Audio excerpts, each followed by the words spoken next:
If you thought the ending of Spider-Man No Way Home was heartbreaking, if you felt that hollow, crushing ache when Peter Parker walked away from MJ, knowing she wouldn't remember his face, then I need you to understand something. You've never read the story that made Marvel fans question everything they knew about the wall crawler. Because years before the MCU erased Peter from the memories of the people he loved, Marvel made him erase his own future, and it all started with a mistake that cost a life. The story is One More Day, and it begins in the ruins of Peter's world. Aunt May is lying there, a bullet meant for Peter. The direct consequence of his decision to unmask himself to the world during the superhuman Civil War has finally caught up to his family. The Kingpin orchestrated it, but the guilt? The guilt belongs to Peter. He's standing in that room, looking at the woman who raised him, the woman who gave him the moral compass he spent his life following, and he knows it should have been him. He feels the weight of every breath she takes, a rhythmic ticking clock of his own failure. Peter isn't a man who asks for help, but he's a man who has run out of options. He goes to the one person who usually has a solution, Tony Stark. The confrontation isn't a negotiation, it's an explosion. Peter, broken and reckless, infiltrates Stark Tower. He attacks the man he blames for the registration laws that left his family exposed. It's brutal, it's ugly, and it's a desperate flailing against a world that doesn't care about his tragedy. Stark, bound by his own political chains, can't just undo the law, but the man beneath the armor? He still respects the woman in that hospital bed, so he does what he can. He pays the bills, he secures the privacy, but money can't stop death. So Peter does what only a man at the end of his rope would do. He goes to the Sorcerer Supreme. Peter tells Dr. Strange he's willing to storm the gates of hell to save his aunt. And you know what Strange tells him? The truth. The cold, hard, magical truth. Some things are woven into the fabric of the universe. Some lives have a beginning and an end. And not even the master of the mystic arts can rewrite the book of fate without tearing the pages of reality. But Peter refuses to listen. He tries to cheat time itself. He attempts to jump back to that moment, to intercept the bullet, to stop the tragedy before it happens. But the universe has security systems too. The Nightwalkers, these monstrous, shadowy entities that guard the flow of time, they tear him apart. Not physically, but spiritually. He's left broken, bleeding energy, his soul shattered. Strange brings him back and gives him the final, agonizing verdict. Let her go, Peter. Use the time you have left to say goodbye. That's the advice every hero eventually has to learn. But Peter, he wasn't ready. As he leaves the sanctum, he runs into a little girl. Red hair, inquisitive eyes, innocent. She seems to know exactly how much he's hurting. She leads him through a surreal landscape of doubt and memory until he reaches the architect of his nightmare, Mephisto, the devil of the Marvel Universe. He doesn't want Peter's soul. He finds that appetizingly dull. He wants something much more interesting. He wants the one thing that makes Peter Parker human. He wants his marriage. Mephisto hates love. Specifically, he hates this love. He calls it holy. It's an anomaly in a world of chaos, a bond between Peter and Mary Jane that is pure, selfless, and unshakable.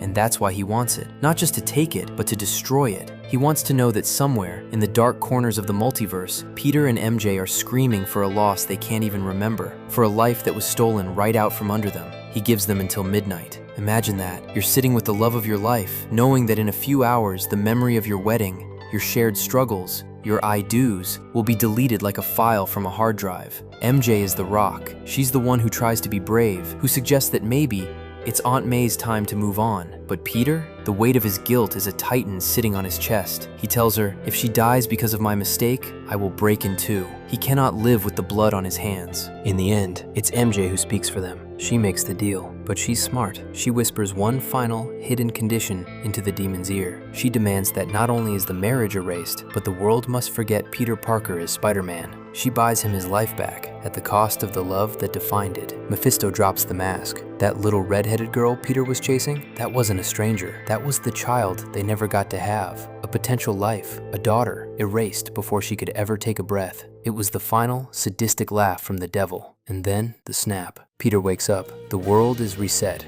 He's back in his room at Forest Hills. Aunt May is downstairs, alive, healthy, and humming to herself, as if the last few years were just a bad dream. Harry Osborn is alive. The world has no idea who Spider-Man is. He's a ghost in his own life. He heads out to a surprise party for Harry. He's riding his bike through a city that doesn't know his name, doesn't know his sacrifices, and doesn't know the woman he just traded his heart to save. He started a brand new day, but it's a day built on a foundation of ash. We like to think that being a hero means everything works out in the end, that if you pay the price, you get the reward. But One More Day is the story that reminds us that sometimes you win the battle, but you lose the war for your own soul. And that brand new day, it's just the beginning of a different kind of tragedy. If you think that's heavy, just wait until you see how this new world treats him. Make sure to hit that subscribe button. The story doesn't end here. It only gets more complicated from here.